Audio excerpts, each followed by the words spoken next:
तैयारी करते हुए इस चीज की भी तैयारी करनी है कि नहीं हुआ तो क्या होगा। और मैं बच्चों को बार बार कहता हूं, हर व्यक्ति हर काम नहीं कर सकता। मोटिवेशन को लेकर आपको जब भी ऐसा लगे कि आप डीमोटिवेटेड हो रहे हैं, yes we can, yes you can,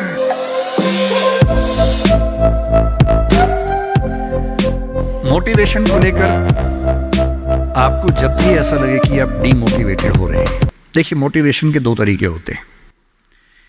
एक तरीका होता है हवाई किस्म का तरीका, मेरे जैसे किसी स्पीकर को बुला लीजिए, ये हवाई तरीका है, इससे कुछ बात बनती नहीं है, लगता है कि बात बन गई, बनती नहीं है। और कई मोटिवेटर्स तो मैंने ऐसे देखे हैं जो मंच पे आके आग ही लगा देते हैं, यस यू कैन, सब बोलेंगे यस वी कैन, सबको लगता हो गया।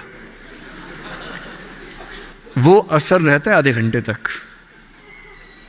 जैसे गुब्बारे में हीलियम गैस भरते हैं, गुब्बारा उड़ता है, गुब्बारे को लगता है कि मैं तो महान हूं, मैं तो हवा में हूं, आसमान में हूं। थोड़ी देर में गैस खत्म हो जाती है और गैस खत्म होते सूख के नीचे आता है गुब्बारा।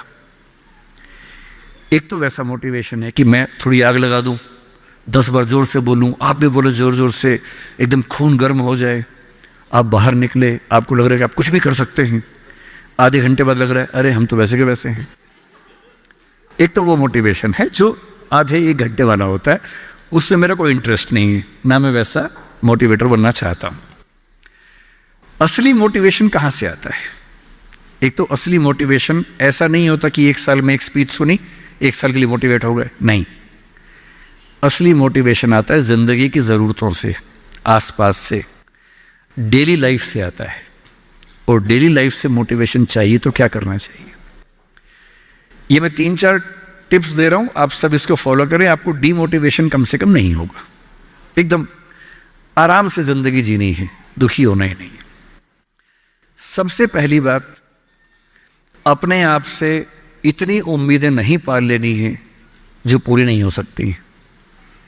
और मैं आमतौर पर जब मोटिवेशन के लिए कोई मुझसे कहता है ना, मैं कहता हूं बच्चों को मत बुलाइए, उनके पेरेंट्स को बुला लीजिए। पेरेंट्स को समझाना ज्यादा जरूरी होता है कि बच्चों से इतनी उम्मीदें ना पाल लें कि बच्चों को जीना मुश्किल हो जाए। पेरेंट्स की एजुकेशन ज्यादा जरूरी है। भाई मैं देखता हूं मेरा बेटा पढ़ने में ठीक है, बहुत तोप नहीं है, मैं चाहता भी नहीं कि तोप बने, ठीक से पढ़ ले, मस्त रहे एकदम। पर हमारे गली मोहल्ले में कुछ बच्चे तोप हैं, उनके माता पिता रात दिन लगे रहते हैं, मम्मी फिर से 10th क्लास कर रही हैं, पापा भी 10th क्लास कर रहे हैं, बच्चा भी कर रहा है, रात दिन माँ बाप भी पढ़ा रहे हैं उसको, बच्चा भी पढ़ रहा है, पूरी फैमिली 10th क्लास कर रही है। और बच्चे के 10th क्लास में 99.8% मार्क्स, उसके बाद भी दुखी, 0.2 क्यों नहीं आए? और हमारे वाला 50 में खुश रहता है कि बहुत आ गए, काफी है, इससे ज्यादा क्या करेंगे? अगर आपने बच्चों से इतनी उम्मीदें पाली, इतना कंपटीशन में उलझा दिया, बेटा तुम्हें फर्स्ट आना है, टॉप करना है, 100% लाना है, ये करना है, वो करना है, आपका बच्चा कितना भी टॉप कर ले, वो कभी खुश इंसान नहीं बन पाएगा। और पेरेंट्स के लिए सबसे जरूरी होना चाहिए कि आपका बच्चा खुश रहे, ठीक इंसान बन जाए, आपके बुढ़ापे में आपकी चिंता कर ले, मन ही मन आपसे नफरत ना करने लगे। जब मेरे पास बच्चे अकेले में आके बात करते हैं, कभी कभी रोते हुए बोलते हैं मुझे अपने पेरेंट्स से नफरत है, नफरत। उन्होंने मुझे एक मशीन समझा अपनी इच्छाएं पूरी करने के लिए। मेरा मन था ये करने का, धमका धमका कि ये फील्ड दिलवाई जो फील्ड मेरा स्वधर्म है ही नहीं। मैं रोज पढ़ता हूं रो रो के, मेरा मन नहीं करता पढ़ने का क्योंकि मेरी फील्ड थी ही नहीं। इसलिए आप सबसे कह रहा हूं, हर व्यक्ति हर काम नहीं कर सकता, पर हर व्यक्ति कुछ ना कुछ अच्छा कर सकता है। और वो कुछ ना कुछ अच्छा क्या है? जो आपका स्वधर्म है।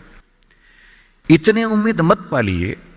मसलन क्रिकेट भारत का शौक आजकल सब लोगों को हो गया है, लाखों बच्चे क्रिकेट खेल रहे हैं गली मोहल्ले में, सबको आईपीएल में आना है, सबको भारत की टीम में आना है। पर भारत की टीम में कुल 16 लोग आएंगे, उनमें भी 11 खेलेंगे, 5 बाहर बैठेंगे। और लाखों लोग क्रिकेट खेल रहे हैं, रात दिन की टीम में आना है। ध्यान रखना है, आप जो भी रास्ता चुनेंगे उसमें सफल होने से ज़्यादा संभावना विफल होने की है। इसलिए तैयारी करते हुए इस चीज़ की भी तैयारी करनी है कि नहीं हुआ तो क्या होगा। और मैं बच्चों को बार बार कहता हूँ, ज़िंदगी बहुत बड़ी है, नौकरी ज़िंदगी का एक छोटा सा हिस्सा है। मिले बढ़िया, ना मिले भाड़ में जाए, एकदम भाड़ में जाए, ठीक। और मैंने खूब देखा है, IAS IPS बनने के बाद भी कुछ लोग आत्महत्या कर लेते हैं, दुख से, तनाव से, परेशानी से। और मैंने देखा है कुछ लोग छोटी सी नौकरी में इतने मस्त मौला होते हैं कि ज़िंदगी की हर खुशी जैसे उनके पास ही है। अंत में खुश रहना है तो उसके लिए कोई एक नौकरी ज़रूरी छोड़ना है, मिलेगी तो बढ़िया है, ना मिले तो भाड़ में जाए।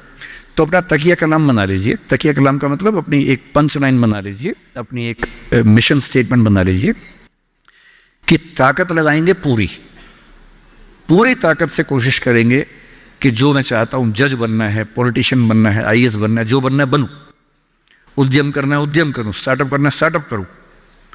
पर नहीं हुआ, कोई पूछे ना, अगर नहीं हुआ तो बोला भाड़ में जाए। क्या हो गया, नहीं हुआ तो कुछ और करेंगे, तू नहीं कोई और सही, कोई और नहीं कोई और सही। ये इंसान के बारे में नहीं, अभी नौकरी के बारे में है। ये नौकरी नहीं तो कोई और नौकरी सही, कोई और नौकरी नहीं तो कोई और नौकरी सही। ऐसा क्या है, 1000 ऑप्शन है। तो खुद से उम्मीदें कम,